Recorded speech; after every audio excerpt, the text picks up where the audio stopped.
It's time now to have a little bit of fun by adding flexibility to our queries. And it'll be easier for me to explain this if we look back at our previous scenario where we did create an actual query called 80s music. And based on some criteria, it brought back all the songs in our library that were considered 80s. How do we do that? We set up criteria in the actual decade field from the songs table. It had to equal 80s. And you can see what happens. Now, if we wanted to see a list of all of our 70s tunes, we would do another query perhaps where the decade would have to equal 70s. And the same thing again for 60s and the 90s and so on. So you can see we could end up with a lot of queries down the left-hand side here in our navigation pane. But another option is to create something called a parameter query. And that's where the user gets to input the criteria on the fly. So each time you run the query, you enter the new criteria and the results are different each time. So let's create a parameter query now. It's very important though if you're following along and you have the exercise files to open up Music Library 6D. What I've done is I've added some additional records. So if you want to be up to date, open up this one before you continue. Next, we're going to go to the Create tab to create a brand new query. And we're going to do it from scratch. So we come over here into the other section and click Query Design. All right, let's choose a different scenario here. Let's say we want to be able to show a list of all of our rock songs or all of our pop songs, or maybe whenever we need to show a list of all of our holiday songs. We're going to set up a parameter query that's going to prompt us for the genre. So that's important to know ahead of time when we select the tables that we're going to use in this query.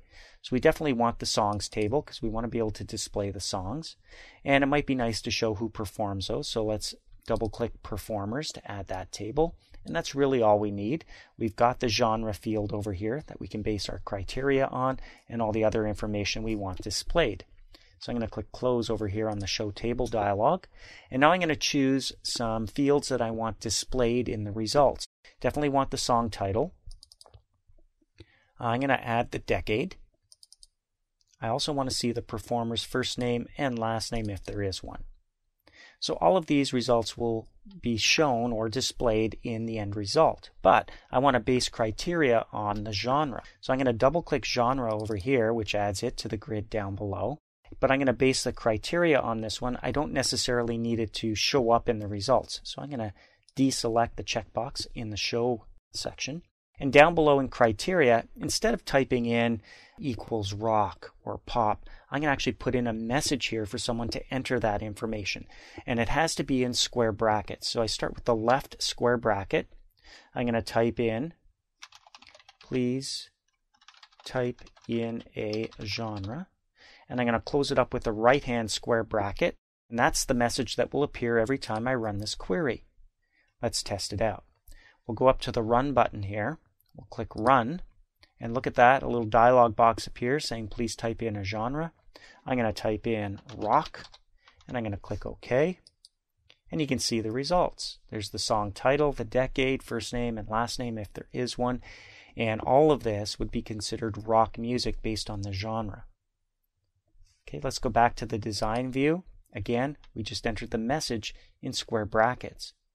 If we run it again, by the way, we can enter in a different criteria. How about holiday music? When I click OK, I get all the songs that would be considered holiday music.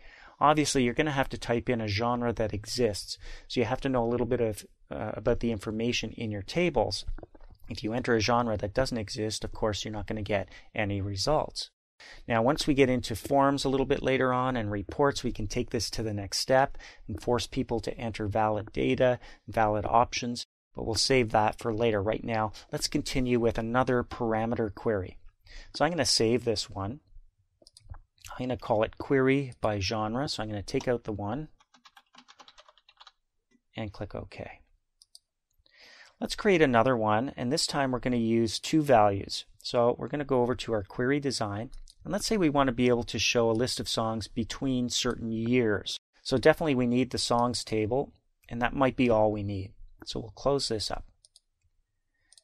Now we want to see the song title, and we want to use the year that it came out as the criteria field.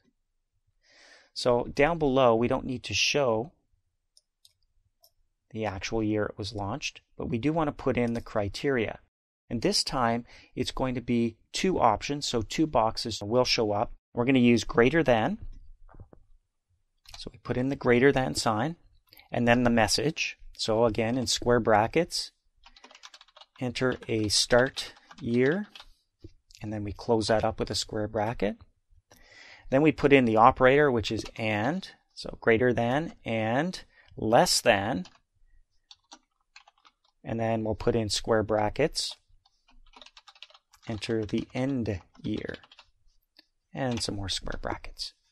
Okay, so if we run this, let's see what it looks like. Enter a start year. I'm going to put in 1970. I'm going to click OK. Right away, another one shows up. Enter the end year. I'm going to put in 1990. And when I click OK, I see a list of all the songs. I'm just going to double click here on the right to expand that. All of these songs fall between 1970 and 1990. Let's go back to the design view. And just to prove it, we're going to add in the year launched, which is already here, and click Show. Now we'll run it again. Again, we're prompted. We could put in different values or the same values. When we click OK, we see the results and we show the year that it came out. Every one of these numbers falls between 1970 and 1990. Notice it's not really sorted in any way, so again, we could go back to the design view. We could say sort by the year in ascending order. And let's run it one more time. We'll type in some different criteria this time. How about 1980 as the start year and 2000 as the end year. So all of these now fall between 1980 and the year 2000, and you can see they are sorted by year as well. So this is one we would want to save. This one would be actually a query by year. When we click OK, we've now got more than one query in here. You can see they show up in my navigation pane as well. And that's just an example of using a parameter query to add flexibility to your queries to display the results you need each and every time.